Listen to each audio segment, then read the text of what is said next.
একটি কবিতা লেখা হবে, তার জন্য অপেক্ষার উত্তেজনা নিয়ে লক্ষ লক্ষ উন্মত্ত অধীর ব্যাকুল বিদ্রোহী শ্রোতা বসে আছে ভোর থেকে জনসমুদ্রের উদ্যান সৈকতে।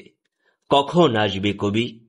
এই শিশু পার্ক সেদিন ছিল না, এই বৃক্ষে ফুলে শোভিত উদ্যান সেদিন ছিল না, এই তন্দ্রাচ্ছন্ন বিবর্ণ বিকেল সেদিন ছিল না। তাহলে কেমন ছিল সেদিনের সেই বিকেল বেলাটি?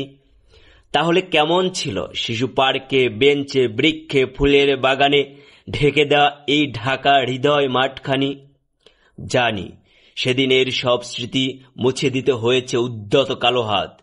তাই দেখি কবিহীন এই বিমুখ প্রান্তরে আজ কবির বিরুদ্ধে কবি, মাঠের বিরুদ্ধে মাঠ, বিকেলের বিরুদ্ধে বিকেল, উদ্যানের বিরুদ্ধে উদ্যান, মার্চের বিরুদ্ধে মার্চ।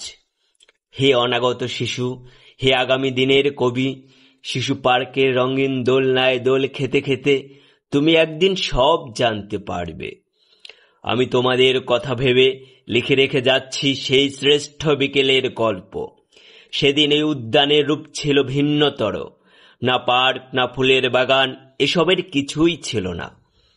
শুধু এক খণ্ড অখণ্ড আকাশ যেরকম, সেরকম দিগন্ত প্লাবিত ধু ধু মাঠ ছিল দুর্বাদলে ঢাকা, সবুজে সবুজময়।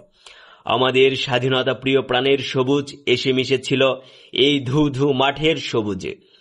কপালে কবজিতে লাল শালু বেঁধে এই মাঠে ছুটে এসেছিল কারখানা থেকে লোহার শ্রমিক, লাঙল জোয়াল কাঁধে এসেছিল ঝাঁক বেঁধে উলঙ্গ কৃষক, পুলিশের অস্ত্র কেড়ে নিয়ে এসেছিল প্রদীপ্ত যুবক, হাতের মুঠোয় মৃত্যু, চোখে স্বপ্ন নিয়ে এসেছিল মধ্যবিত্ত, নিম্ন মধ্যবিত্ত, করুণ কেরানি নারী, বৃদ্ধ বেশ্যা ভবঘুরে, আর তোমাদের মতো শিশু পাতা কোরআনীরা দল বেঁধে।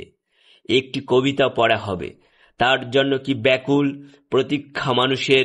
কখন আসবে কবি? কখন আসবে কবি? শত বছরের শত সংগ্রাম শেষে রবীন্দ্রনাথের মতো দৃপ্ত পায়ে হেঁটে অতবর কবি এসে জনতার মঞ্চে দাঁড়ালেন। তখন পলকে দারুণ ঝলকে তরিতে উঠিল জল, হৃদয়ে লাগিল দোলা, জনসমুদ্রে জাগিল জোয়ার, সকল দুয়ার খোলা। কেউ রোধে তাহার বজ্র কণ্ঠবাণী, কণসূর্যের মঞ্চ কাঁপিয়ে কবি শোনালেন তার অমর কবিতাখানি।